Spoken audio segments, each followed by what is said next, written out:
الكريم أما بعد فأعوذ بالله من الشيطان الرجيم بسم الله الرحمن الرحيم ما أصاب من مصيبة إلا بإذن الله وقال النبي صلى الله عليه وسلم كل بني آدم خطاؤون وخير الخطائين التوابون او كما قال صلی اللہ علیہ وسلم صدق اللہ العظیم وصدق رسولہ النبی الکریم۔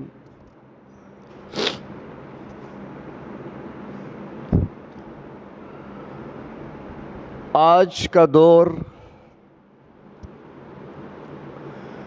روح اور جسم کی باہمی کشمکش کا دور ہے، چونکہ انسان جیتا جاگتا کہ جس کو زندہ انسان کہا جاتا ہے وہ دو چیزوں سے مرکب ہے، ایک ہے روح اور ایک ہے جسم۔ ان دونوں کے ملنے سے ایک زندہ جیتا جاگتا انسان نظر آتا ہے، اور اگر ان دونوں میں سے کوئی ایک چیز نہ رہے تو گویا کوئی اسے انسان نہیں کہے گا، چونکہ یہ دونوں مل کر انسان بنے ہیں تو ان دونوں کے تقاضے مختلف ہیں، ان دونوں کی ضروریات مختلف ہیں، ان کی غذا مختلف ہے۔ جسم مٹی سے بنا جبکہ روح یہ اللہ کا امر ہے۔ ایک جسم لطیف جیسے ایک ہلکا پھلکا کاغذ یا جیسے روشنی، بس روح کو اسی طرح سمجھ لیں۔ تو چونکہ جسم مٹی سے بنا، یہی وجہ ہے کہ جسم کے تقاضے وہ زیادہ زمینی ہیں۔ جسم زمین اور اس دنیا کو ترجیح دیتا ہے، اور اس جسم کی غذا اور خوراک کا انتظام بھی اسی زمین سے یعنی مٹی سے ہوا ہے، تو لہذا اس کے سارے تقاضے وہ دنیا والے، مٹی والے اور زمین والے ہیں، جبکہ اس کے مقابلے میں روح وَيَسْأَلُونَكَ عَنِ الرُّوحِ کہ آپ علیہ الصلاۃ والسلام سے روح کے بارے میں سوال کیا گیا، تو آپ نے فرمایا قُلْ الرُّوحُ مِنْ أَمْرِ رَبِّي کہ روح جو ہے یہ میرے رب کا امر ہے۔ تو امر اللہ کا اوپر سے آیا، روح بھی اوپر سے آئی، تو روح کے تقاضے، روح کی غذا، روح کی ضروریات کا تعلق اوپر سے ہے۔ مثال کے طور پر جسم ہے، اس کو طاقت کی ضرورت، تو اناج اور پھل فروٹ مٹی سے نکلا، اس کو غذا کی ضرورت، کھیت کھلیان مٹی سے نکلا۔ الغرض جو بھی چیز انسان کو باعتبار جسم کے چاہیے وہ اس کو جسم کی ضرورت زمین کے اندر سے مل گئی، اور اللہ نے جسم کی ضروریات کو رکھا بھی مٹی کے اندر ہی ہے، جبکہ اس کے مقابلے میں روح اللہ کا امر آسمانوں سے آئی ہے، تو لہٰذا اس کی غذا، اس کی ضروریات کا سامان بھی اللہ نے آسمانوں سے اتارا ہے۔ اب آسمانوں سے جو چیز اترتی ہے وہ دین ہے، وہ شریعت ہے، اللہ کے احکامات ہیں، وحی ہے، قرآن ہے، اللہ کے نبی علیہ الصلاۃ والسلام کے فرامین یعنی احادیث مبارکہ ہیں، تو یہ ساری چیزیں آسمان سے آئی ہیں۔ اب جیسے جسم کو غذا چاہیے، نہیں ملے گی جسم بیمار ہوگا، اگر علاج نہ کیا گیا تو ہلاکت بھی ہو سکتی ہے، ایسے ہی روح کو بھی غذا چاہیے، اگر روح کی غذا کا انتظام اور اہتمام نہ کیا گیا تو یقیناً جیسے جسم کو غذا نہ ملے بالآخر موت اور ہلاکت اس کا مقدر بنتی ہے، اسی طرح اگر روح کو اس کی غذا اور اس کی ضروریات نہ دی جائیں تو تو روح بھی بیمار ہوتی ہے کہ اور اس کی بھی انتہا جا کر ہلاکت پہ ہوتی ہے۔ جسم کی ہلاکت وہ جان کا جانا ہے، جبکہ روح کی ہلاکت وہ ایمان کا جانا ہے۔ اور ظاہر ہے جان کے جانے سے زیادہ نقصان ایمان کے جانے کا ہے۔ جان چلی گئی، جانے والی چیز تھی، اس نے جانا تھا، جان دی ہوئی اسی کی تھی۔ حق تو یہ ہے کہ حق ادا نہ ہوا، لیکن روح کو فنا نہیں ہے، روح ہمیشہ رہے گی۔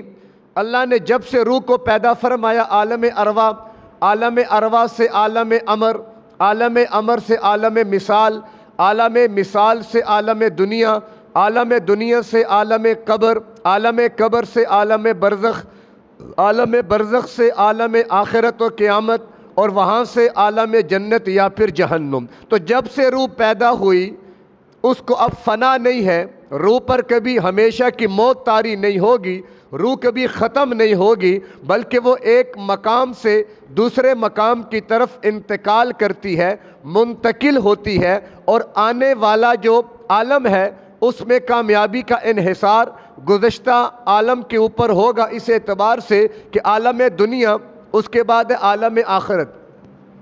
تو عالم آخرت کی کامیابی ظاہر ہے، ہم سب جانتے ہیں کہ وہ سب سے بڑی کامیابی ہے، اور اس سے بڑی کامیابی کوئی نہیں۔ فمن زحزح عن النار وادخل الجنة فقد فاز، کہ جس کو جہنم سے دور کر دیا گیا اور جنت کے قریب کر دیا گیا، فقد فاز، وہ سب سے بڑا کامیاب۔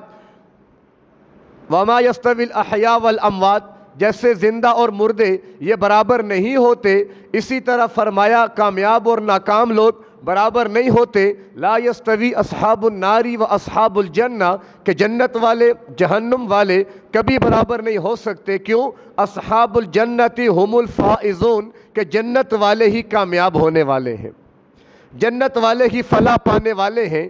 تو گویا کہ دو چیزیں، جسم اور روح، اب ان دونوں کے درمیان ہے انسان۔ اگر جسم پر محنت کرے گا تو جسم بنے گا، سنورے گا، سجے گا۔ اگر روح پر محنت کرے گا تو روح بھی بنے گی، سجے گی، سنورے گی۔ انسان جسم پر محنت کرتا ہے، اسے کتنا خوبصورت بنا لیتا ہے۔ آپ کے سامنے میں کیا مثال دوں کہ ایک کالی عورت جس کا نکاح اور شادی ہونے والا ہے، بیوٹی پارلر میں جا کر جب نکلتی ہے تو گھر والے پوچھتے ہیں کہ ہماری مہمان اندر گئی تھی، باہر کیوں نہیں آئی؟ خاوند پوچھتا ہے میں نے اپنی بیوی کو اندر بھیجا تھا، تو اسے یقین دلانا پڑتا ہے کہ محترم میں ہی آپ کی بیوی ہوں۔ یعنی جسم پر جب محنت لگتی ہے تو حلیہ بدل جاتا ہے، اپنا خاوند بھی نہیں پہچان سکتا۔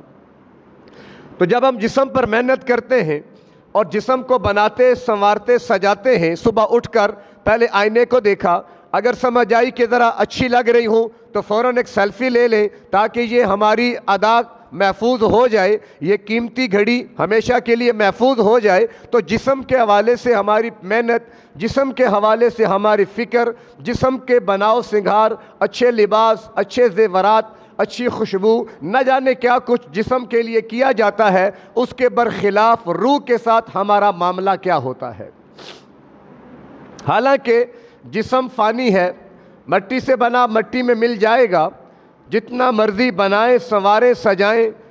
یہ کچھ لمحات، کچھ ایام، کچھ سال ہوتے ہیں کہ جب جوانی کی دہلیز ہوتی ہے، ہر چیز اپنے شباب اور عروج پہ ہوتی ہے، لیکن جیسے جیسے جوانی کا سورج ڈھلتا ہے تو پھر بڑھاپے کی شام آ کر بسیرا کر لیتی ہے، پھر حسن و جمال کے پیکر بھی اپنا چہرہ شیشے میں دیکھنا گوارا نہیں کرتے۔ تو یہ دنیا کے نظام، جسم کی ضروریات یہ عارضی ہیں، فانی ہیں، لیکن افسوس کا مقام یہ ہے کہ جسم کی ضروریات میں لگ کر ہم اپنی روح کی ضروریات سے غافل ہو چکے ہیں۔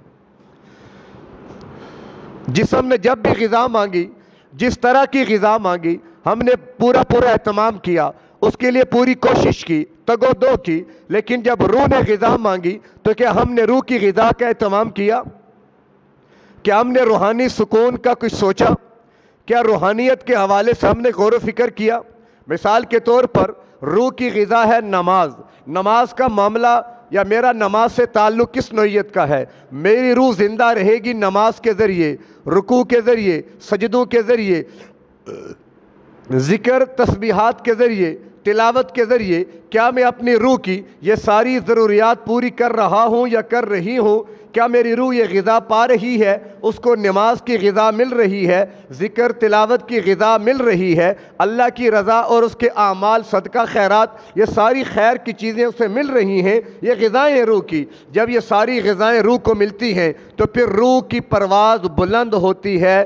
کتنی بلند ہوتی ہے؟ ایک صحابی بڑا لمبا سفر کر کے گھر پہنچے، رات کی تنہائی، گھر والے انتظار میں، ایک کمرے میں، کوئی رکاوٹ نہیں، کوئی حجاب نہیں۔ بیوی سے کہا 2 منٹ بیٹھو، میں 2 رکعت نفل پڑھ لوں، پھر مل کے بیٹھیں گے، باتیں کریں گے۔ اب اس نے 2 رکعت نماز نفل کی نیت کر کے نماز کو شروع کیا، پڑھنے لگا۔ ادھر بلال نے فجر کی اذان دی، ادھر ان کی نماز مکمل ہوتی ہے۔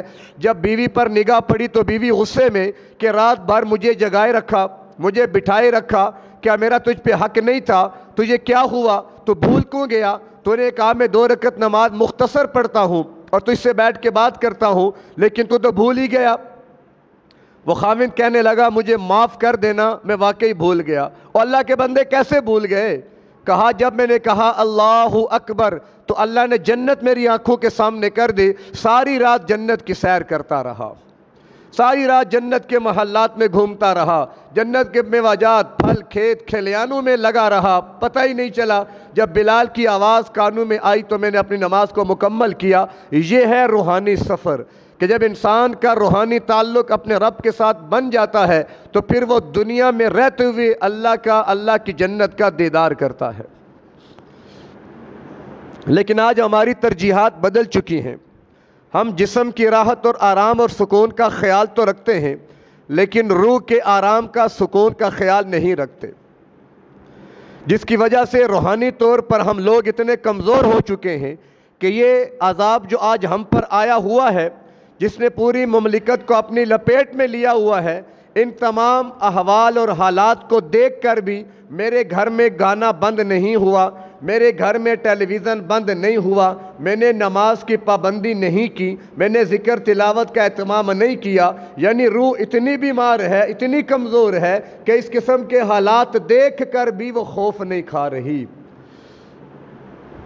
ہدایت کے راستے پر نہیں آ رہی۔ تو سوچیں، تصور کریں کہ پھر کیا معاملہ ہے یہ؟ وہ ہے کہ روحانی طور پہ ہمارا معاملہ ہی بدل چکا ہے۔ لوگوں نے جسم کو بچانے کے لیے کیا کچھ نہیں کیا، لیکن روح کو بچانے کی کوئی فکر نہ کی۔ آج اس کا نقصان پوری امت دیکھ رہی ہے۔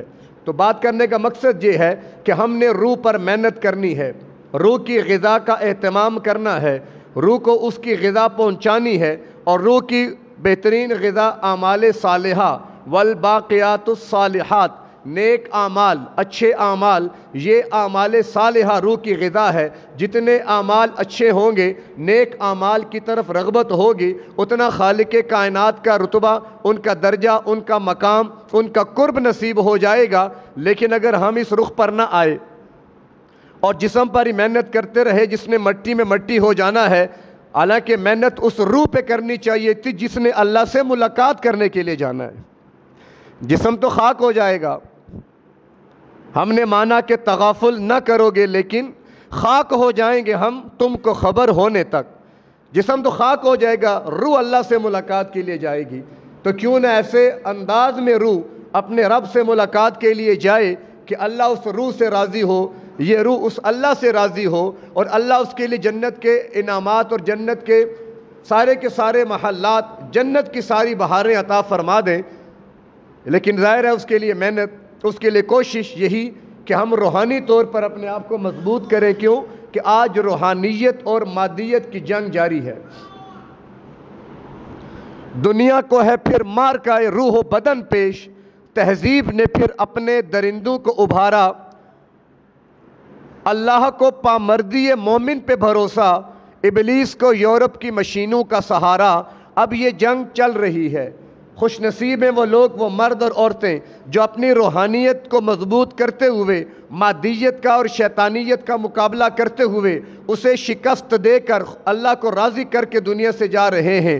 اور یقیناً ناکامی اور نامرادی ہے ان لوگوں کے لیے جو شیطان اور نفس کے ہاتھوں دھوکہ کھا کر اس روح سے غافل ہو چکے ہیں، جس کی وجہ سے یہ روح آہستہ آہستہ کمزور ہوتی چلی جا رہی ہے، اور اب روح کی کمزوری کا عالم یہ ہے کہ آج یہ روح ہمیں اپنے جھاڑو سے جائے نماز تک نہیں جانے دیتی۔ آج روح میں اتنی طاقت نہیں ہے کہ وہ جھاڑو چھوڑ کر نماز کے لیے آئے، برتن چھوڑ کر نماز کے لیے آئے، کچن کپڑے چھوڑ کر نماز کے لیے آئے، بلکہ ٹھہرو، پہلے کپڑے دھو لیں بعد میں نماز پڑھیں گے، پہلے کچن صاف کر لیں بعد میں نماز پڑھیں گے، پہلے یہ کام کر لیں فلاں کام کر لیں پھر بعد میں نماز پڑھیں گے۔ گویا یہ کام ضروری ہیں جن کو آپ نے پہلے کیا، اور نماز کی کوئی وقت نہیں، بعد میں کر لیں گے۔ پھر کون کرتا ہے بعد میں؟ پھر بعد میں کون کرتا ہے؟ کوئی بھی نہیں۔ تو خدا را ہمیں واپس لوٹنا ہے، ہمیں اپنے رب کے حضور آنا ہے۔ کیوں؟ آج میری اور آپ کی اور خاص طور پر پاکستان والوں کی کیفیت وہ ہے جو کہ حضرت یونس علیہ السلام کی مچھلی کے پیٹ میں تھی، کہ یونس علیہ السلام جب مچھلی کے پیٹ میں آ گئے تو ان کو پھر ایک ہی بات سمجھ میں آئی کہ نہ یہاں کوئی مجھے دیکھنے والا سوائے اللہ کے، نہ کوئی میری بات سننے والا سوائے اللہ کے، نہ میرا حاجت روا یہاں سوائے اللہ کے، نہ میرا مشکل کشا یہاں سوائے اللہ کے۔ لہٰذا یونس علیہ السلام اپنا آپ اللہ کے حضور جھکا دیتے ہیں، خود کو اللہ کے حضور پیش کر دیتے ہیں۔ لا الہ الا انت، اے اللہ تیرے سوا معبود کوئی نہیں، انی کنت من الظالمین، ظالم تو میں تھا، حد سے میں بڑھ گیا، نقصان تو میں نے کیا۔ تو گویا پھر کیا ہوتا ہے؟ روحانیت، آج ہم بھی روحانیت کے اعتبار سے کمزور ہیں، جیسے یونس علیہ السلام مچھلی کے پیٹ میں آ گئے، آج میں اور آپ دنیا کے پیٹ میں پھنس گئے، روپے پیسے کے پیٹ میں پھنس گئے، عہدے منصب گھر بار رشتہ داریاں رسم و رواج کے پیٹ کے اندر پھنس گئے۔ میرے اور آپ کے لیے اللہ کے سوا کوئی مشکل کشا نہیں، حاجت روا نہیں، سننے والا نہیں، جان بچانے والا نہیں، پھر اللہ نے بچا کر بھی دکھائی۔ تو گویا اللہ تبارک و تعالی ہمیں سمجھانا چاہتے ہیں کہ اصل ہے وہ روح، روحانی طور پر خود کو مضبوط کرو، میں اللہ ہر وقت تمہارے ساتھ رہوں گا۔ اور اگر تم شیطان کو راضی اور خوش کرتے رہے تو ظاہری بات ہے وقت تو گزر جائے گا، لیکن کل قیامت کے دن جب اعمال پیش ہوں گے، وَنَضَعُ الْمَوَازِينَ الْقِسْطَ لِيَوْمِ الْقِيَامَةِ، میزان عدل قیامت کے دن قائم کر دیا جائے گا۔ فَأَمَّا مَنْ أُوتِيَ كِتَابَهُ بِيَمِينِهِ، وہ خوش نصیب مرد اور عورت جس کا نامہ اعمال دائیں ہاتھ میں مل گیا، فَيَقُول، وہ چیخے گا، وہ خوشی سے کہے گا، ہا یہ دیکھو، اقرؤ کتابیہ، یہ میرا نامہ اعمال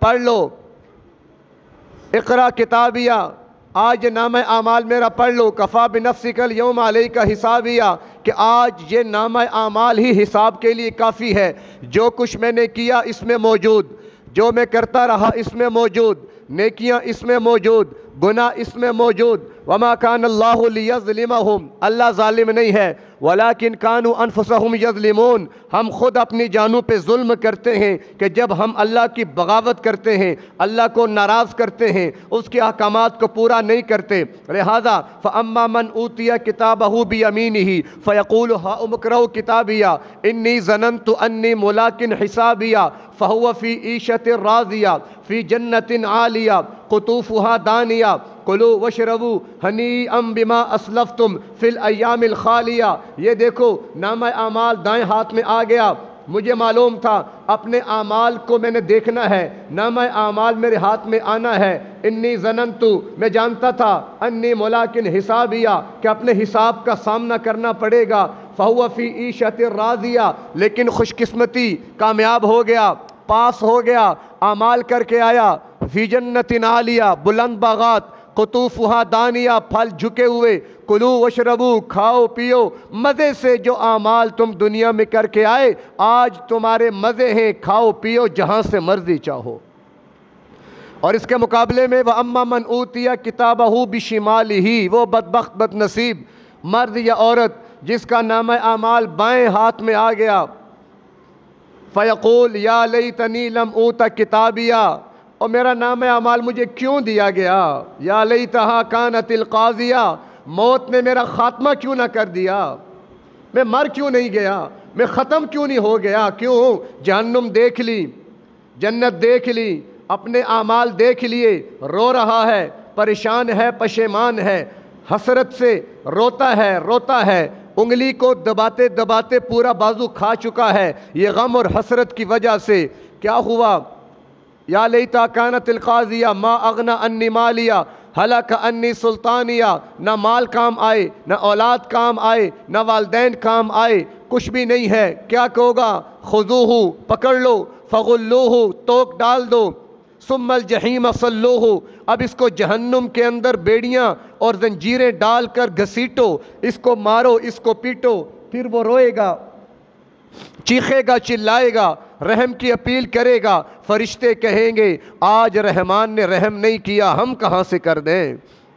تو یہ کیا ہوا؟ یہ روح کو برباد کرنے والے، روح کو ضائع کرنے والے، اس کی ضروریات کو نظر انداز کرنے والے، آج انہیں نظر انداز کر دیا گیا۔